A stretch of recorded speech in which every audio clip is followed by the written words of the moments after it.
Pernah nggak sih kamu berhenti sejenak terus mikir, kok ini bisa kejadian ya?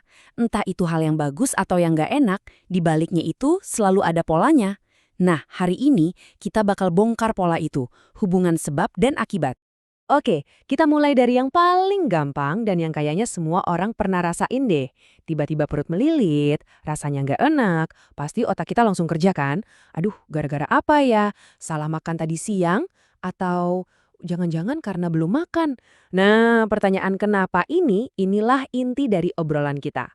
Dan ini nggak cuma buat hal-hal yang nggak enak loh, sebaliknya juga gitu. Waktu kamu lihat nilai ujianmu bagus, wah, pasti langsung kebayangkan, semua malam-malam begadang buat belajar, ada aksi, ya ada hasilnya. Nah, di balik sakit perut tadi atau nilai yang bagus itu, ada sebuah mekanisme universal yang lagi bekerja. Prinsip dasar yang, ya kayak efek domino lah, satu kejadian nyambung ke kejadian berikutnya. Itulah yang kita kenal sebagai sebab dan akibat. Kalau mau pakai istilah yang lebih teknis, ini namanya kausalitas. Gampangnya gini, ini tuh hubungan di mana ada satu peristiwa, kita sebut aja penyebab, yang langsung memicu peristiwa lain, yaitu akibat. Keduanya itu kayak dua sisi mata uang, nggak akan pernah bisa dipisahkan. Oke, biar makin kebayang, kita bedah satu contoh yang simple banget ya. Kita lihat dulu nih, penyebabnya apa? Di kasus ini, pemicu atau akar masalahnya adalah Cici nggak sarapan pagi itu. Ini titik awalnya, ini aksinya. Dan akibatnya, hasil yang langsung muncul dari tindakan tadi adalah perut Cici jadi sakit. Kelihatan banget kan hubungannya? Satu tindakan yang spesifik, ngasilin satu akibat yang juga spesifik. Nah, di slide ini kita bisa lihat lebih banyak lagi contoh yang ada di sekitar kita setiap hari.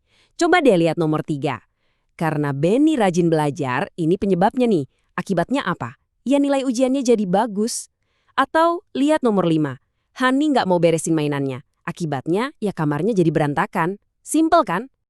Tentunya, dalam kehidupan nyata, hubungan sebab akibat nggak selalu sesimpel itu. Nggak selalu dalam satu kalimat pendek.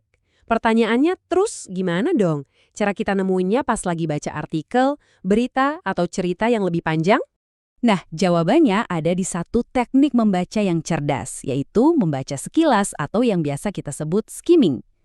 Ini bukan cuma soal baca cepet ya, ini tuh alat yang ampuh banget buat memindai informasi dan nemuin inti cerita dalam waktu singkat.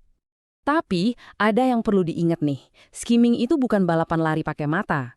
Tujuannya bukan cuma kecepatan, tapi efisiensi.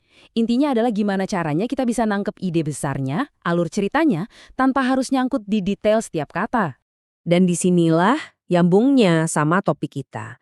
Dengan teknik skimming, kamu tuh bisa dengan cepat memetakan sebuah tulisan, mengidentifikasi mana pemicunya, mana penyebabnya, dan mana hasilnya atau akibatnya. Dan dua hal itu pada dasarnya adalah tulang punggung dari setiap cerita. Jadi, aku punya tantangan kecil nih buat kamu. Setelah ini, pas kamu jalanin hari-harimu, coba deh lihat dunia lewat kacamata sebab dan akibat. Mulai dari secangkir kopi yang bikin kamu melek, sampai senyuman yang kamu dapat setelah bantu orang. Rantai sebab akibat apa aja yang kamu temukan? Kamu mungkin bakal kaget, ternyata hidup kita ini adalah sebuah jaringan sebab akibat yang seru dan gak ada habisnya.